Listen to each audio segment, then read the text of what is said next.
Bonjour les amis, depuis le temps, bienvenue en 5D, bienvenue en Lumérie. Ça fait longtemps que j'ai pas fait de vidéo, j'avais pas grand chose à dire, et puis j'avais pas trop le cœur à tout ça. Mais en ce 4 septembre, jour de la Sainte Rosalie, que je qualifierais de fête de l'illumination, puisque j'ai eu une petite illumination aujourd'hui, que se passe-t-il? Bon, je t'ai déjà parlé de mes affaires de PPT. T'es au courant, j'ai fait des vidéos là-dessus, tu vois, je t'ai mis au courant de mes affaires et du suivi de l'affaire. Donc je reviens sur ce truc au PPT, donc sur mes démarches, où j'avais fait des affirmations à la Cour européenne des droits de l'homme, où je mets en garde la banque de ne pas, suite à l'abrogation des crédits, donc j'ai arrêté de payer mes crédits, puisque les crédits étaient abrogés au 25 décembre 2012, j'ai donc arrêté de payer mes crédits, et j'ai mis en garde la banque de ne pas me poursuivre. La banque m'a poursuivi, a mis en esclavage deux cautions solidaires, moi et mon associé. Donc j'ai fait mes affirmations, j'ai travaillé avec le common law, loi du verbe. J'ai pas fait, je me suis pas servi des avis de courtoisie, mais l'OPPT existe malgré tout. Ce qu'on retient de l'OPPT, je vais te le dire une fois de plus, comme je l'ai dit il y a 4 ans dans mes vidéos, on retient surtout le libre arbitre. L'OPPT, il faut pas s'en servir comme on nous l'a. Il faut surtout s'en servir en conscience, avec son propre être, son propre verbe, avec son monde à son nuage, tout simplement. On est dans les lois universelles, on est dans la liberté, on est dans tout ça. Donc, là, j'ai reçu un papier, c'est pour ça que je te parle aujourd'hui, j'ai reçu un papier du tribunal de grande instance de ma région, donc de Coutances. Et sur ce papier, donc la banque a porté plainte contre moi, elle a essayé plusieurs choses avec des huissiers que j'ai foutus à la porte, j'ai eu tout un tas de gens que j'ai foutus à la porte, ils m'ont fait des faux procès, du bluff. Évidemment, tout est abrogé. La magistrature, c'est pareil. Hein. Évidemment, ils n'ont aucune compétence. Et là, je te prouve ce que je te dis. Ils m'envoient un courrier, parce que la banque, eux, ils peuvent pas lâcher, sinon ils sont obligés de me payer. Ils me doivent à ce jour à peu près un peu plus de 100 millions d'euros. Au 5 mai, ils me devaient 100 millions d'euros. Depuis le 25 décembre 2012, 4 personnes mises en esclavage. Le cas du barème au PPT, numéro 16, 13 000 euros par jour. Donc, on est à peu près à un peu plus de 100 millions aujourd'hui. C'est pas... je veux pas dire que c'est le cadet de mes soucis, mais c'est pas le principal là-dedans. Le principal pour moi, c'est de dire que l'OPPT est une réalité, que l'État est abrogé, la République est abrogée, les chartes bancaires sont abrogées, les chartes républicaines sont abrogées, etc., etc. Ça, beaucoup de gens l'ont compris. Évidemment, les singes ne comprennent pas ça, mais tu me diras, faut avoir potentialisé pas mal de choses pour pouvoir comprendre ça. Un petit peu comme la fausse neige, si tu veux. Tout le monde ne peut pas comprendre ce qui se passe. Donc je reçois un papier du tribunal qui me dit que l'affaire, bon, on m'a déjà dit que j'étais en liquidation judiciaire, ce qui est un pipeau, je suis pas en liquidation, toi je suis toujours là, que j'allais de saisie, je suis toujours là, il n'y a rien de saisie, rien n'est applicable. Donc ils ne peuvent pas, les huissiers n'osent plus venir chez moi, de peur, je sais pas, peut-être peur de quelque chose, je sais pas, à ton avis. En tout cas là, le tribunal m'envoie une lettre et me dit que l'affaire, donc Crédit Agricole contre moi, a un délai de prorogation. Qu'est-ce que la prorogation? Écoute-moi bien. Ça, c'est important, très important. Quand un tribunal te dit ça. Définition de la prorogation.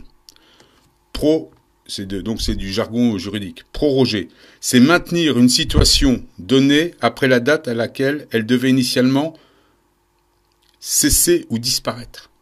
Ou cesser ou disparaître. C'est-à-dire que cette affaire doit cesser ou disparaître. Ils n'ont pas la légitimité. Donc on parle d'incompétence du tribunal.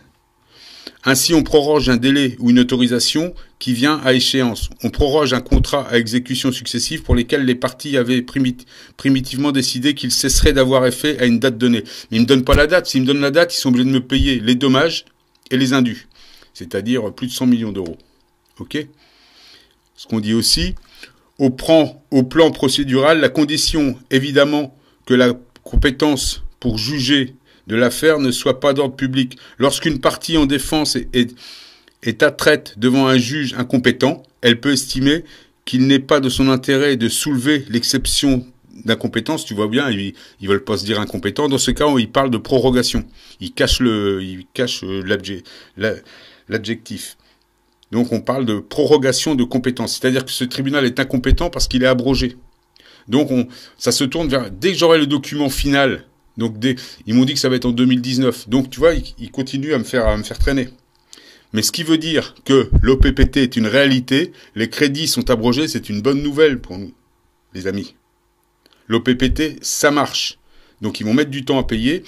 Là, je te dis ce qui va se passer. Donc quand ils vont me remettre le document final, c'est-à-dire la compétence du tribunal pour juger une affaire qui ne relève pas de leur juridiction, parce qu'il s'agit d'affaires où moi je fais des démarches au niveau international, avec l'UCC, avec des lois. L'OPPT est déposé à l'UCC. Tu peux voir par exemple les vidéos de Dorian Stoll qui te montrent la procédure à suivre pour accéder au dépôt OPPT sur l'UCC. Les gens qui sur Wikipédia nous expliquent que l'OPPT est une rigolade, ces gens-là seront poursuivis pour diffamation, pour mensonge, pour désinformation. Comme tous les zozos qui mettent des vidéos et qui tentent de désinformer. Ces gens-là vont disparaître avec l'eau du bain. Tu sais bien. Donc, évidemment, l'OPPT existe. Évidemment, les autorités sont abrogées. Évidemment, cette banque me doit de l'argent, comme elle t'en doit à toi très certainement, qui a fait des démarches aussi. Donc, ça va venir. Quand on te parle de prorogation, c'est-à-dire c'est un délai qu'ils s'octroient, tous ces gens, pour ne pas payer maintenant, pour ne pas vendre la mèche quelque part. Tu vois, ils veulent pas reconnaître leur illégitimité, leur incompétence. J'insiste bien, ils sont incompétents. Aujourd'hui, nous sommes sous directive européenne. Les directives européennes, l'Europe, ce n'est pas une autorité. Ce sont des directives, des chemins à suivre, que tu peux emprunter ou ne pas emprunter. C'est ton libre arbitre, la liberté individuelle, la liberté de chacun. La France n'a beau ne pas avoir signé le traité 177, c'est abrogé la République. Elle n'a plus aucune légitimité sur toi. Tu n'es pas obligé de te laisser ponctionner à la source tes impôts, de payer tes impôts fonciers, sauf si tu travailles avec leur système corrompu. Tu n'es pas obligé, tu peux monter ta propre entreprise sans passer par leurs officines. Tu n'es pas obligé de monter une affaire en passant par exemple par le registre du commerce. Tu peux monter ta propre structure sous par exemple une appellation CVAC ou une chose que tu peux inventer. Nous sommes sous liberté individuelle. Je le répète. Ton seul problème, c'est la peur, la trouille. Donc voilà où j'en suis avec l'OPPT. J'ai gagné. J'ai gagné. Voilà ce qui se passe. Donc j'ai ce papier en ma possession et j'aurai le papier final, ils disent en 2019, mais ils vont peut-être encore proroger une année de plus. Je ne sais pas quelle est la limite de la prorogation. Donc voilà, ça c'était pour parler de l'OPPT. C'est gagné, c'est une réalité, les amis. Le 12 décembre, nous avons la comète Wirtanen. Ils disent Wirtanen, attends. Oui, Wirtanen, exactement. Ouais, c'est moi qui dis des conneries. Wirtanen, 46P. Alors, c'est une comète qui, à l'origine, tu liras ça sur Wikipédia, qui, à l'origine, était ciblée par la sonde Rosetta. Et ils se sont rabattus sur Tchouri. Tu te rappelles, en 2015, la comète Tchouri, qu'ils ont dégazé pour pas qu'on soit arrosé de particules de vie. Dioxygène primordial. J'en ai parlé à plusieurs reprises. Donc là, cette comète qui serait un peu... moi, je pense que c'est une sauvegarde de Tchouri. Celle-là, elle est pas... je sais pas comment ils vont essayer de la démolir, ce qu'ils vont nous faire, mais celle-là, il doit y avoir du matériel intéressant. Si elle était en 2003 choisie par la NASA pour être observée. Donc, elle est plus petite que... Donc, c'est le 12 décembre. Elle est plus petite que Tchouri, qui faisait 4 km. Celle-là, elle fait 1 km. 1 km 2. Mais bon, elle est intéressante. Ce sera le 12 décembre. Tu vois bien qu'en ce moment... Donc, je vais te parler encore d'autre chose. On va revenir sur... On va revenir sur donc la résonance de Schumann. Je veux te parler de la résonance de Schumann. Ça monte fort. Elle fait des miracles. Hein. Tu vois, on a des journées, des nuits. Je sais pas, tu suis ça de près, tu vois bien. Bouche magnétique, etc. La résonance de Schumann. Il y a beaucoup de gens qui m'ont posé des questions là-dessus. C'est de la musique, hein, c'est une harmonique. Quand on parle de résonance de Schumann, une note de musique, c'est pas juste de la résonance. C'est du volume, d'accord, une grosseur de note, ce qu'ils appellent aussi eux l'amplitude, mais c'est surtout la fréquence.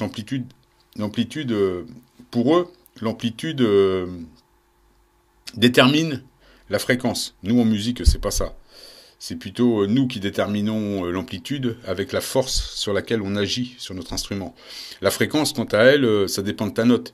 Si tu es dans un Do dans le premier octave, par exemple, si tu as 12 pics dans le premier octave, l'octave d'après, le Do d'après, Do, Ré, Mi, Fa, Sol, La, Si, Do, au Do d'après, tu as le double. La résonance de Schumann, ça marche aussi comme ça. Mais t'as pas que ça aussi. Tu as les saturations. Là-dessus, t'as pas tous les tableaux. Tu as l'émotion de la note. Une émotion, une note, ça peut être froid, ça peut être chaud. Et t'as toute la jungle d'effets, des centaines d'effets.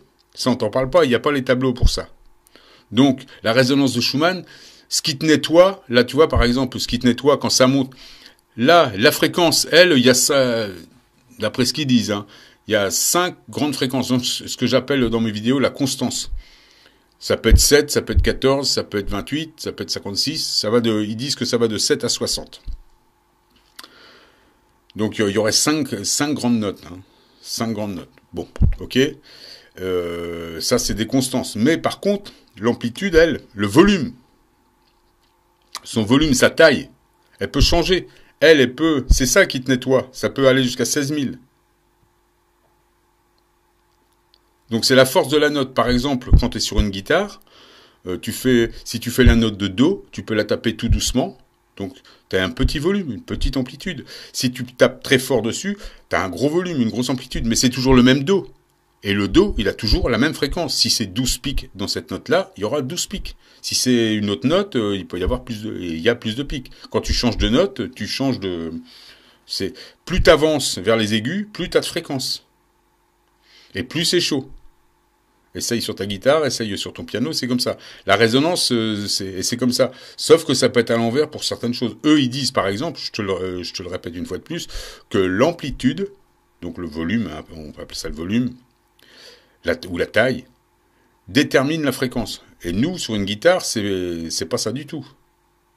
C'est plutôt, on est sur une note, donc on est sur une fréquence constante, et on détermine, nous, l'amplitude avec la force qu'on va attaquer la note. Donc on détermine son volume. D'accord ? C'est un petit peu comme ça qu'on travaille. Mais je te dis, entre le haut et le bas, on travaille à l'envers. Hein. Les gammes sont inversées, ascendantes, descendantes ou inversées. Et inversées et vice-versa. On a un petit peu tout. Hein. Ça rappelle les 2 serpents qu'on a en nous, autour de la Kundalini, qui pourraient être 2 gammes inversées. Un Do qui part du haut, un Do qui part du bas. Ça, je ne sais pas encore. Hein. On ne sait pas. Mais on sait que le Do résonne plutôt dans la tête si on se base sur la guitare. Enfin bon, ça c'est encore une autre histoire. Hein. Donc je voulais parler je pense que j'ai parlé de pas mal de choses là. Donc c'est une très bonne nouvelle pour l'OPPT. Je voulais te parler aussi du plastique qu'on retrouve dans les épandages. Alors là, c'est spécialement pour les singes qui disent... j'ai des réflexions toujours de la même bande de débiles des grandes écoles. Il y en a un qui me disait mais si avec une bougie, c'est bizarre, je passe une bougie sur ma main, c'est noir, donc je serai en plastique. Eh ben oui, si tu lis ça, espèce d'inculte qui te prend pour un scientifique et qui a l'air de bien rigoler avec sa bande de crétins, puisqu'il m'a dit qu'il prenait mes vidéos pour s'amuser avec leurs amis... leurs amis grands scientifiques. Si vous avez que ça à faire, si je suis un fac, je vois pas pourquoi vous vous intéressez à moi. Vous êtes vraiment des simples d'esprit. Donc on dit dans 60 millions de consommateurs, qu'est-ce qu'on dit dans 60 millions de consommateurs? Qu'il y a on t'explique que des nanoparticules plastiques provenant de plus gros morceaux, c'est-à-dire des fractales de plastique, et des produits cosmétiques sont retrouvés partout, dans les océans, dans toutes les eaux. Donc évidemment, si tu brûles de l'eau de ton congélateur, espèce d'imbécile, c'est normal qu'il y ait des goûts de plastique aussi. Des goûts de plastique. Tu vois, cette odeur plastique. Elle est partout, cette odeur. Et toi, ton polymère, comme t'es pas capable, comme t'es à l'état de singe, que tu n'as pas potentialisé ta connaissance, que tu n'as pas grimpé. Ton polymère n'a pas changé, il est resté organique. Donc ton maître, qu'est-ce qu'il fait? Il te balance des particules comme ça pour te maintenir. Ils maintiennent la densité, ils maintiennent les formes dans la densité. Aussi bien toi, le singe, que les plantes. Que tout le matériel qui est sur Terre. Par contre, les gens 5D qui ont potentialisé, eux, ont un polymère qui a évolué par leur connaissance et par le soleil, évidemment, et tous les événements célestes. Système d'attraction. Quand tu crois, ça arrive. Donc, évidemment, notre polymère est polycristallin. Et j'ai fait des vidéos, vous vous rappelez, avec l'histoire de Bob l'éponge et le petit bonhomme en plastique et tout ça, le petit bonhomme en mousse. Donc on peut les retrouver, mes vidéos, je parle de ça il y a déjà 1 an, 2 ans, 3 ans. En 2014, je pense que je faisais déjà des vidéos là-dessus. Donc évidemment, ça s'appelle des exercices de polymérisation. Donc ce sont des épandages réguliers pour maintenir les formes sur Terre, tout simplement. Parce que ça agit d'une manière trinitaire. Il y a le complexe de 3 produits, hein, produits cosmétiques, plastique et des fibres. Il y a tout ce qu'il faut pour faire un petit bonhomme en mousse, là, tu vois, pour faire un singe, pour maintenir un singe. Donc évidemment, je comprends bien, toi, le scientifique des grandes écoles, que tu ne comprennes pas ça. Mais il faudrait que tu t'y intéresses. Donc, dans la neige, les amis, il y a du plastique. Il y a ce plastique. Dans tes bouteilles d'eau, c'est pas que des dégradations de ta bouteille de plastique, c'est l'eau contient ces plastiques. Elle est partout. Dans les plantes, dans tes fruits, dans tout ce que tu manges, il est là, ce plastique. On a une espèce de polymère, une espèce de truc plastique. Voilà, t'as qu'à lire cet article de 60 millions de consommateurs qui date de je sais pas quand, qui date de 2014. Je l'ai déjà partagé à plusieurs reprises. Encore faut-il avoir envie de se cultiver sur ces questions-là. Évidemment, des scientifiques savent tout ça puisqu'ils t'en parlent. Mais dans la relève, dans les grandes écoles, ne savent pas ça. Tu vois. Et ça me fait très peur que ces gens se disent la relève et s'exhibent avec des noms tels Einstein et je ne sais quel apôtre. Vous avez honte de rien, les bouffons. Honte de rien. Enfin, voilà ce qui se passe. Hein. Donc oui, du plastique, il y en a dans la neige, il y en a dans les eaux de pluie, il y en a dans ton assiette, il y en a sur ton corps, toi le singe, t'en es bardé, parce que sinon tu serais plus là. Tu peux dire merci à ton maître Belzébuth. Tu serais plus là, le singe. Ben oui, tu serais plus là. Tandis que nous, les 5D, on est là. Je voulais vous parler aussi, il y aura une chose sur l'espace-temps. Je me suis rendu compte de choses avec une personne sur l'espace-temps, avec les portails organiques, mais ce sera une autre vidéo quand j'aurai envie ou quand j'aurai le temps. Donc tu vois, le même plastique trouvé dans les océans, t'en as partout, dans les fleurs, t'en as partout, voilà. Tout ce qui se maintient pas dans la densité, dans la nouvelle densité, eh ben, se maintient grâce à ce complexe de produits cosmétiques, de fractales de morceaux de plastique, comme ce qui se passe là-haut avec les nanofibres, c'est auto-formé, donc ça pousse, ça doit être un truc neutre, comme un peu une hormone neutre qui prend la place, qui peut hormoner chaque organe, comme la DHEA par exemple, tu vois. C'est une seule hormone, mais qui devient hormone de chaque organe. Et ben là, c'est pareil, c'est un espèce de truc qui devient espèce de l'hormone pour tout le monde, qui devient quand ça tombe sur des fleurs, ça devient fleur, ça tombe sur le singe, ça devient singe. Et voilà. Donc du plastique, t'en as partout, partout, partout, partout. Voilà. Et je voulais dire aussi au sujet, ils me disent la neige, quand elle noircit, qu'elle ne fait pas d'eau, ça n'est pas normal le singe. Ça n'est absolument pas normal. Dans les années 80, la neige fondait. Et il n'y avait pas de retardant, d'additif retardant dedans, donc elle fondait, elle n'avait pas le temps de fixer le noir. Et d'ailleurs, quand on était en 3D, tu comprendras bien que c'est un monde déterminé. C'est un monde défini. Donc on n'était pas là pour l'impression. C'était un monde déterminé. Donc le noir se déposait moins déjà. Donc sur la neige, il se déposait pas du tout. Alors maintenant, il se dépose parce qu'il y a des retardants dedans. Et on est dans un monde qui arrive en 5D, donc un monde de matérialisation, où l'impression est de mise. La photo-information, tu vois, on va matérialiser. Donc évidemment, c'est une densité, on va pouvoir imprimer. Comme ça. Ben, je sais bien, mais ça te dépasse. Ça dépasse beaucoup de gens. Mais c'est comme ça. C'est de la spiritualité, ça. Donc, à la limite, je te demande pas de comprendre ça. Mais essaie au moins de comprendre que les épandages chimiques sont là. Et des microplastiques, il y en a partout. C'est comme ça, c'est comme ça, c'est comme ça. C'est même les 60 millions de couillons qui disent ça. Le journal franc-maçon. Alors là, tu peux pas douter. Hein, tu peux pas douter. Des microplastiques. Même dans le miel. Dans ta tasse de thé, il y en a partout. Et puis surtout, ton corps en est recouvert. T'es un petit bonhomme en plastique. Et bientôt, avec ces espaces-temps 3, 4 et 5D, certains perçoivent la 5D. Évidemment, tu nous verras plus. On est trop rapide. Déjà en connaissance, on est beaucoup trop rapide. On synthétise beaucoup plus vite que toi. On sécrète des choses que tu sécrètes pas. On va matérialiser des choses que, avant de les matérialiser, il va falloir que tu passes en 2e génération. Esclave. Après avoir été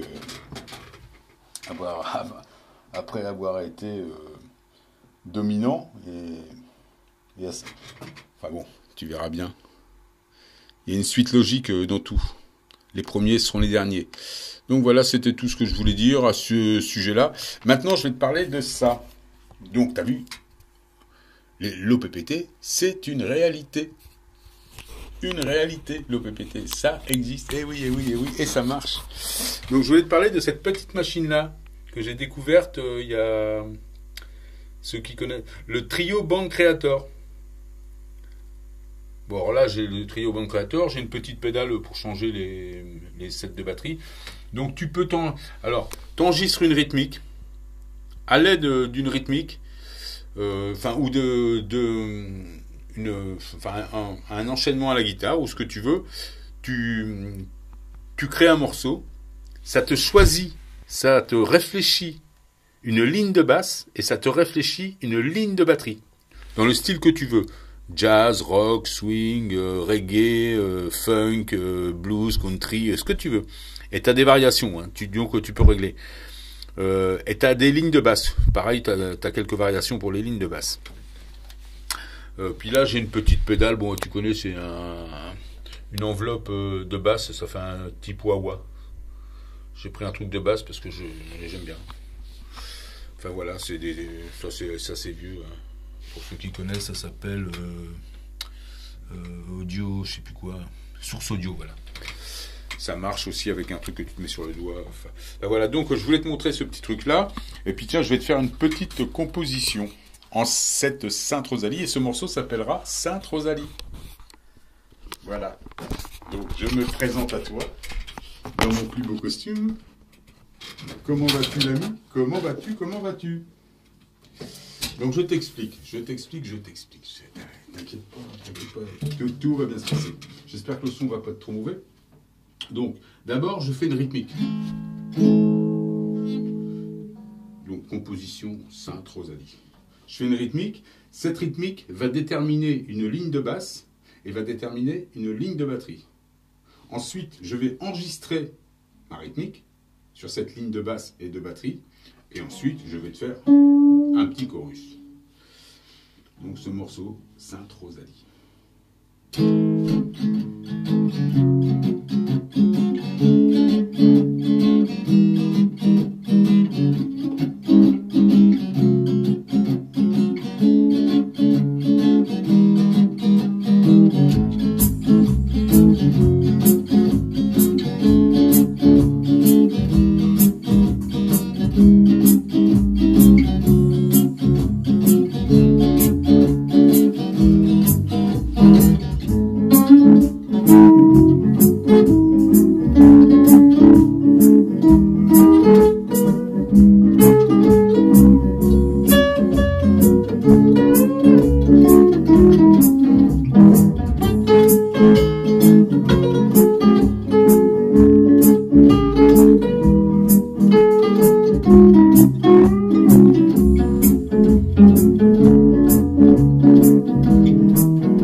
Voilà les amis, c'était le petit morceau du soir avec petite vidéo explicative, plus essentiellement sur l'OPPT, sa vérité.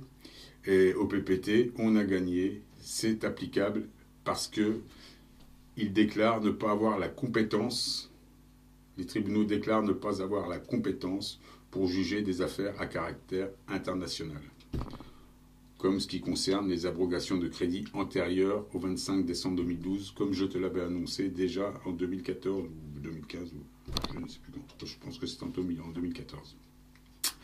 Voilà les amis, eh bien c'était mon petit retour avec les petites nouvelles du jour en cette sainte Rosalie. À bientôt les amis.